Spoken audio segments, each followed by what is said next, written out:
तो बच्चों इसमें बता दी अ का मात्रा में कुछ नहीं होता और बड़ा की मात्रा में ये डंडा है टीचर का, जहाँ जिसमें डंडा पड़ गया तो उसमें मुंह खुल जाता है। तो कैसे आवाज निकलता है? तो का में अगर एक डंडा पड़ा है तो कैसे आवाज निकलेगी? का। और अगर खा में एक डंडा पड़ गया तो क्या आवाज निकलेगी? हाँ। इस डंडे को क्या बोलते हैं बच्चों? किसकी मात्रा हो गई? आ की मात्रा, है ना। और अगर ये छोटी ई है, छोटी ई की मात्रा देख लीजिए कैसे है। छोटी की मात्रा इधर से घूम करके है उल्टा, तो ये समझिए अगर का में इधर से घूम के लगी तो क्या आवाज निकलेगी? धीरे आवाज निकलेगी। अगर मान लीजिए आपकी चोटी खींचूं धीरे तो आप क्या बोलोगी? ई आवाज निकलेगी ना। धीरे से धीरे खींचूंगी तो धीरे आवाज, तो ये समझिए छोटी की मात्रा धीरे धीरे आवाज साउंड निकलता है ना। तो इसमें जहाँ जिस वर्ड में छोटी की मात्रा लग जाती है, जैसे का में छोटी की मात्रा लगी तो क्या हो जाएगा? खींच के नहीं बोलेंगे, खींच के इसको नहीं बोलेंगे, ये छोटी की मात्रा है ना। छोटी जब भी रहेगा तो उसको धीरे साउंड में बोलेंगे। तो का में छोटी की मात्रा हो जाएगा की। कैसे साउंड निकलेगा? की। और अगर खा में छोटी की मात्रा लगा देंगे तो क्या हो जाएगा?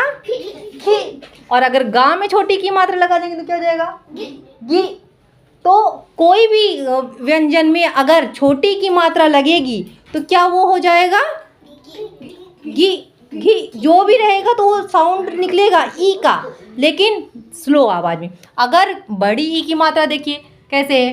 बड़ी की मात्रा ऊपर है तो इधर से घूम करके रखेगी सीधे साइड से, मतलब कि ये सीधे हाथ से अगर सर पर ये रखेंगे, चोटी खींचेंगे जोर से तो कैसे बोलेंगे? ई निकलती है ना। तो बड़ी की मात्रा कैसे होती है?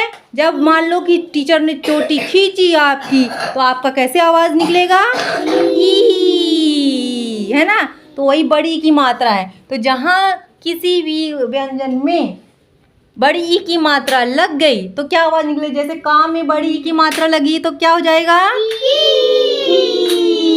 तो अभी साउंड इसका तेज हो जाएगा। जैसे आ का मात्रा लगा तो उसका मुंह खुल जाता आ का खा, तो लेकिन छोटी में धीरे साउंड निकलेगा ई।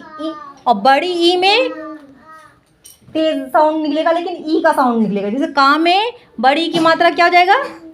की। का में बड़ी की मात्रा क्या हो जाएगा? की। और खा में बड़ी की मात्रा अगर लग गई तो की। और अगर गा में बड़ी की मात्रा लग गई तो आप बताएं देवांशी? गी। और घा में अगर बड़ी की मात्रा लग गई तो घी। तो कोई भी व्यंजन में अगर बड़ी की मात्रा लगेगी तो उसका साउंड तेज हो जाएगा। अब देखिए कौन सा क्या चीज़ है ये? क्या है? छोटा ऊ। इसको क्या बोलेंगे? छोटा ऊ। छोटा ऊ देखो इधर से मुड़ा हुआ है। जिस व्यंजन के नीचे अगर इस तरह लगा हुआ है तो ये समझ लीजिए छोटा ऊ की मात्रा है। तो छोटा ऊ का साउंड भी धीरे निकलेगा। जैसे का में छोटा ऊ की मात्रा लगेगा तो क्या हो जाएगा? कु। उसको भी जल्दी बोल देंगे। का में छोटा ऊ की मात्रा कु। अगर खा में लगा रहेगा, खा में छोटा ऊ की मात्रा तो क्या हो जाएगा? खु। और गा में छोटा ऊ की मात्रा तो क्या हो जाएगा? गु।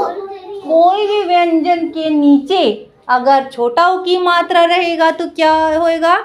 जल्दी साउंड निकलेगा। जैसे घा में छोटा ऊ की मात्रा हो जाएगा तो घू, है ना। चा में छोटा ऊ की मात्रा हो जाएगा तो चू। अब देखिए बड़ा ऊ में आते हैं। अब देखिए ये बड़ा ऊ की मात्रा कैसे है?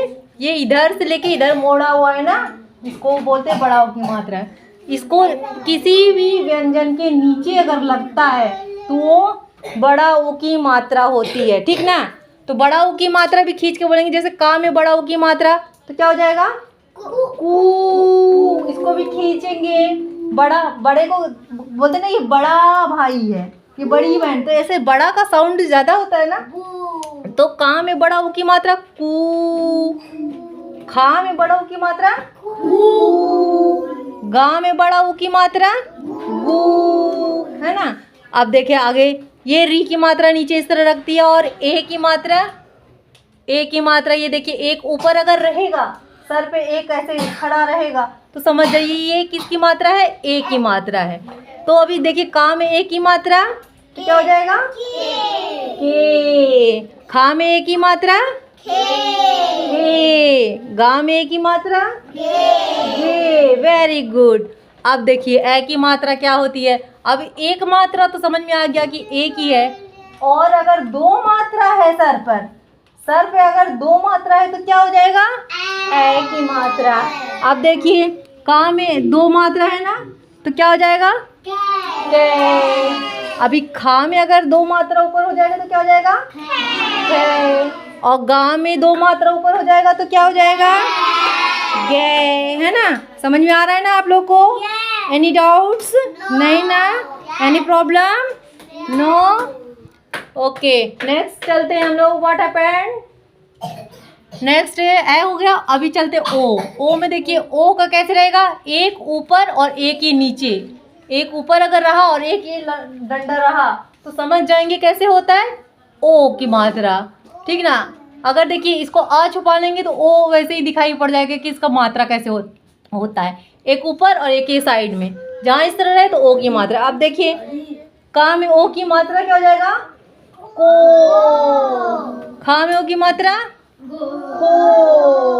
गा में ओ की मात्रा गो। घा में ओ की मात्रा गो। है ना? अभी औ की मात्रा में क्या करेंगे? दो ऊपर और एक बाजू में ये नीचे रहेगा तो क्या हो जाएगा? वो औ की मात्रा। तो का में औ की मात्रा कौ। खा में औ की मात्रा खौ। गा में औ की मात्रा गौ। और अंक की मात्रा तो सिंपल है, देख लीजिए बिंदी, जहाँ जिसके ऊपर बिंदी रहा तो समझ जाइए कि वो अंक की मात्रा है। तो का में अंक की मात्रा रहेगी तो कंग। खा में अंक की मात्रा खंग। गा में अंक की मात्रा गंग। घा में अंक की मात्रा गंग। आहा की मात्रा जिसके साइड में दो बिंदी रहा तो वो क्या होता? आहा। उसका साउंड कैसे निकलेगा? आहा। आहा का साउंड आएगा ना। तो अभी देखिए जैसे का में आहा की मात्रा तो क्या हो जाएगा? कहा। खा में आहा की मात्रा खहा। गा में आहा की मात्रा गहा। घा में आहा की मात्रा गहा। है ना? तो जहाँ पर दो बिंदी साइड में रहे तो समझ जाइए कि आहा की मात्रा है। ओके।